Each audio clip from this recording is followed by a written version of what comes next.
First, our top story deals with Mexico and a desire to ban tractor trailers, in a vote that might take place in early December. Noi Manoney is here to join us. Noi, thanks so much.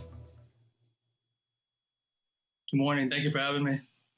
No, it seems like we've got a lot of news coming out of Mexico lately. And this one is interesting because, one, it's highly specific, and two, don't necessarily know if it's really necessary. Talk to us a little bit about banning double tractor trailers potentially, what that could mean as far as transport goes. Well, the movement to ban double tractor trailers has been gaining steam in Mexico over the last 4 or 5 years. This is just the latest bill being presented in the Mexico legislature. This is at least the third bill I can remember in the last several years. And this newest bill is being presented by a legislator named Lorena Piñon Rivera. And in a news release she put out, she referred to double tractor trailers as death machines. And she says that, the harm that these trucks cause when they are involved in an accident is usually fatal and causing very serious injuries or fatalities. And so she's trying to present this bill that would ban double tractor trailers completely off of all roadways and highways. So, Noi, you just mentioned it there. It sounds like that's the main reasoning for this potential ban, or the vote for it is around safety. Is that right? That is correct. Yeah, that's the most cited reason for all of these bills that have come through the legislature. The number one reason is safety issues. And so right now with those safety issues, are we seeing a large amount of accidents or deaths involving double tractor trailers on the roads? Not even necessarily just in Mexico, but in the United States as well, where they're commonly used?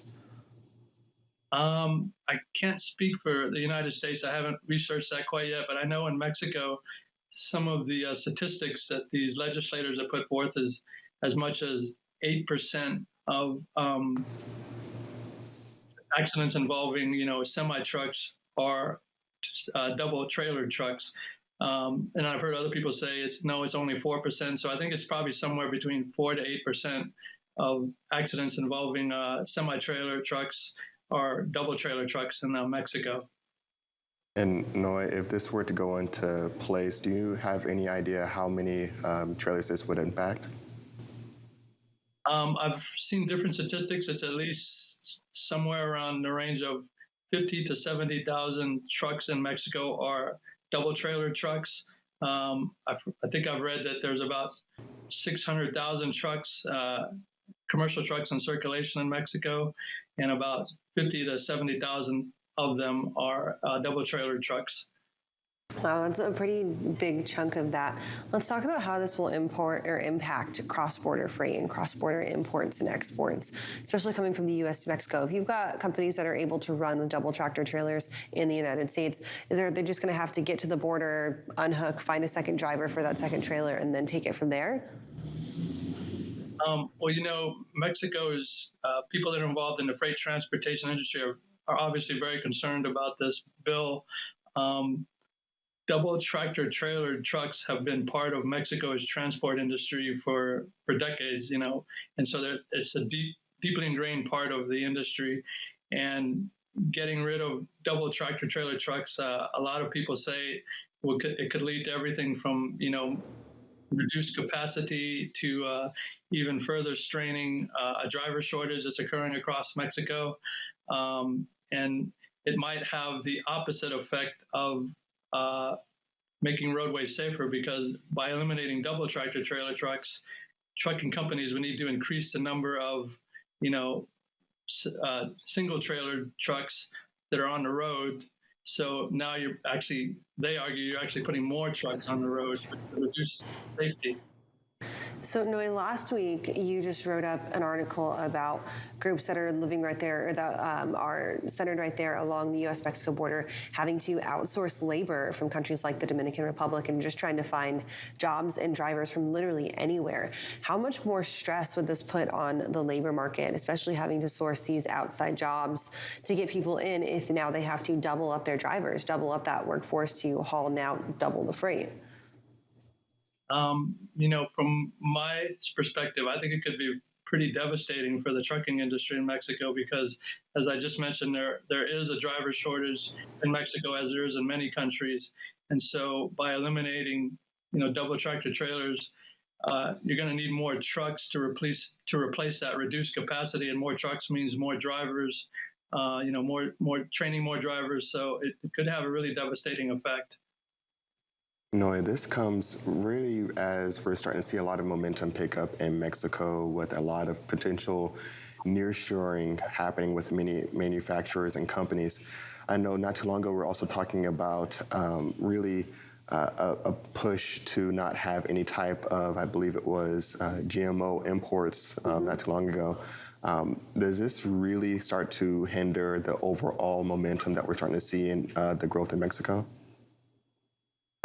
I think that's a great point. And, Mexico, as I've talked about before, they've tried very hard to, advertise their country as a place for nearshoring. And, regulations such as this could really harm that movement to try to, get companies to relocate their manufacturing, in Mexico. And bills such as, this banning double tractor trailers, could hurt everything from capacity to lack of drivers. So it could have a really negative effect on the industry.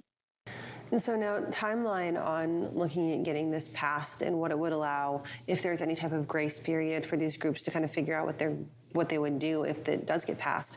How quickly are we looking at it moving through the legislature in Mexico, and what are the chances of it actually being implemented as law? As I know of at least two previous bills such as this that just sort of lost steam in Mexico's legislature and were failed to be enacted. And this one was supposed to be voted on in Mexico's Chamber of Deputies, which is basically similar to their House of Representatives in Mexico. And it failed to come to a vote that day. It was postponed, and now it seems to be sort of in limbo, at least for the next few days or few weeks. So it's hard to really guess what's going to happen with this bill. The Mexican freight industry is a pretty powerful industry in Mexico. Trucks are responsible for about 80% of all land transport in Mexico. So they have a pretty strong lobbying group. And real quick, Noi, to shift gears here, can you tell us about a new facility opening up in New Mexico around air cargo? That's right. The Doña, I'm going to get this right, the Doña County Jetport just received a $72 million investment from a private contractor, as well as the state of New Mexico, to build this new jetport that's going to be a major air cargo facility. And it's situated right near the port of Santa Teresa, New Mexico, which is one of the U.S.-Mexico border crossings, which is also very close to the El Paso border crossing. So it's going to be a really key facility for that whole area. This is super big because there really isn't any facility if you go there along that southern New Mexico border. Once you get from El Paso to really kind of the Phoenix area, the Phoenix-Tucson area, there's really nothing that's a major facility there. There's some smaller border crossings. But this is important to get some of that freight, especially out into that rural southwestern corner of New Mexico and the southeastern corner of Arizona, right? That is correct.